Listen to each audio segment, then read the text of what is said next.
Bien, jóvenes, muy buenas tardes, ¿cómo están? En esta ocasión vamos a poder orientar con respecto a lo que es el tema batería de plomo ácido, prueba de carga de varias baterías. Especialmente cuando hablamos nosotros la prueba de una batería sin un comprobador, ¿no? Entonces, si ustedes comienzan a leer, sí, esto nos indica que mucho indica el estado de la batería con respecto a su resistencia interna. Si una batería veo que su resistencia sobrepasa, ¿sí? Sobrepasa en este caso la resistencia interna del fabricante, entonces estamos hablando que vamos a tener problemas.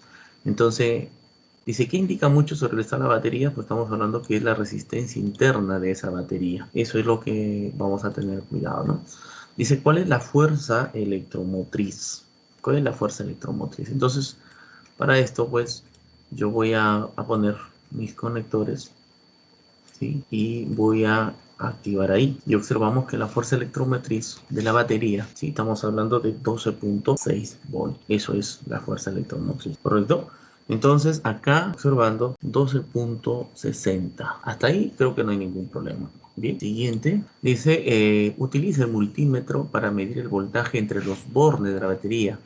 Para ello es necesario cargar la batería. Sugerencia, deje la lámpara encendida. Entonces vamos a encender y vamos a ver cuánto voltaje de los bornes. Y observamos pues que es 11.40, ¿no? Entonces 11.40 viene a ser el voltaje, en este caso, entre los bornes. Ese voltaje, amigos, que estamos hablando, vendría a ser, en este caso, UK. ¿Sí? Estamos hablando que es 11.40. Siguiente, vamos a pasar a la siguiente observación. Y nos dice, ¿qué diferencia hay entre la fuerza electromotriz, o sea, entre esta, y el voltaje de los bornes de la batería con carga, ¿no? Sería 1260 menos 11.40. Estamos hablando que hay una diferencia de 1.2 voltios. Esto vendría a ser la caída de tensión, ¿correcto? Ese viene a ser la caída de tensión. Entonces acá tenemos, ¿ve? Caída de tensión, ¿sí?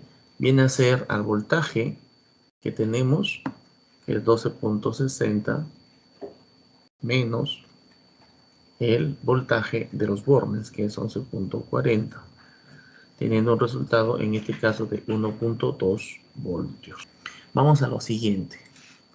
Dice, asegúrate que el encendido esté conectado, la luz se encenderá sola, desde la luz se encenderá sola. Mida la corriente de la unidad de consumo conectada. Entonces, vamos a tener esto y ponemos nuestra pinza amperimétrica, ¿sí? Lo ponemos en 10 voltios, es igual a 1 amperio, ponemos acá y le damos la carga.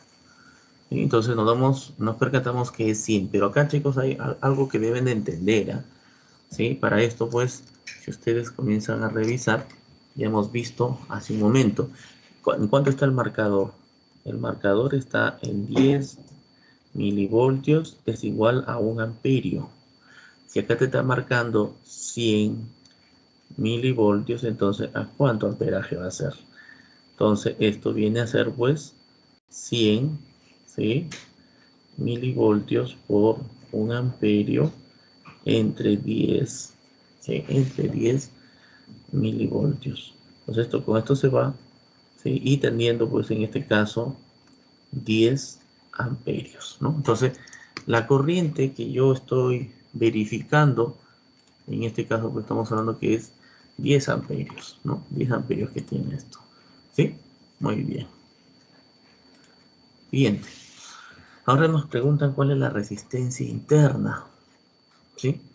Para yo poder determinar la resistencia interna, en este caso, nos dice acá, calcular la resistencia. ¿A qué es igual la resistencia interna? ¿No? De esta batería que estoy trabajando yo.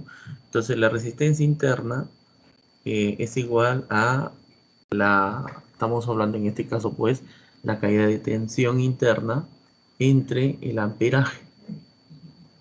¿Cuál es la caída? Estamos hablando que es 1 punto, en este caso, 2 voltios y el amperaje tenemos que es 10. O sea, es decir, la resistencia interna que estamos teniendo vendría a ser 0,12 ohmios. ¿Sí? ¿Correcto? Porque es entre 10 esto corre acá.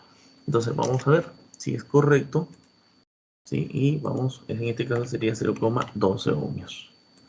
Correcto, muy bien. Este es la resistencia, compañeros, de esta batería. O sea, de esta batería que estoy midiendo, su resistencia interna, estamos hablando que es 0,012. ¿Sí? 0,12. Entonces, hasta ahí está todo correcto, todo ok. Pasamos acá, dice, la corriente de arranque en frío es 1550. ¿Sí? 1550. ¿Cuál es la resistencia interna máxima permitida de la batería? Entonces, observamos acá, pues, nos dice, es un fabricante de batería específica, dice batería específica que la resistencia interna no debe exceder 2,5 entre la corriente de arranque en frío. Es decir, vamos por acá, vamos a chequear acá, y entonces tenemos lo siguiente, ¿no? Tenemos lo siguiente. ¿Cuánto dice que debe? Dice que no menciona, perdón chicos, debe tener 2,5, ¿sí? Entre lo que es la corriente en frío. ¿Cuánto es la corriente en frío? Nos está diciendo que es 1150. 1150 amperios. ¿Sí? ¿Cuánto es? Estamos hablando entonces la corriente, ¿sí? La resistencia, perdón, interna máxima permitida de la batería, de acuerdo a este fabricante, vendría a ser 0,02. ¿Sí? 0,02. ¿Sí? 0,02 ohmios. ¿Sí? ¿Correcto? A ver, 0,02 ohmios, ¿no? El 1 pues no hace que varíe, sería, si fueran 5, acá sería 3, pues no 0,03. Esta es la resistencia que estoy verificando, ¿no? Entonces, ya ustedes pueden ver, de acuerdo al fabricante, me dice que la resistencia interna debe ser en este caso 2 milésimas de ohmio. ¿Cuánto tiene acá esta batería? Yo estoy sacando que viene a ser, en este caso, 12 centésimas. O sea, ha pasado pues demasiado exagerado, ¿no? Entonces, esta batería ya está para cambio, ¿correcto? Muy bien, entonces la resistencia es 0,012, ¿sí? Interna, que viene a ser, y la resistencia interna como máximo que nos pide en este caso es 0,02 o 21, bueno. Entonces, ¿qué puedo decir sobre el estado de esta batería? Estamos hablando que prácticamente este ya pasó, es demasiada esa resistencia. Entonces, pues la batería no está bien. La resistencia interna es superior a la resistencia interna máxima especificada por el fabricante. ¿Sí? Entonces, eso es lo que nosotros estamos observando y estamos trabajando solamente con nuestro multitester, ¿sí? Viendo lo que es, en este caso, la carga de la batería, voltaje y el amperaje, ¿sí? Entonces, eso es, pues, lo que teníamos que hacer específicamente con lo que es la prueba de una batería sin un comprobador. Bien, jóvenes, pues, espero que les haya ayudado a solucionar esas dudas y será hasta otra oportunidad. Hasta luego. Chao, chao.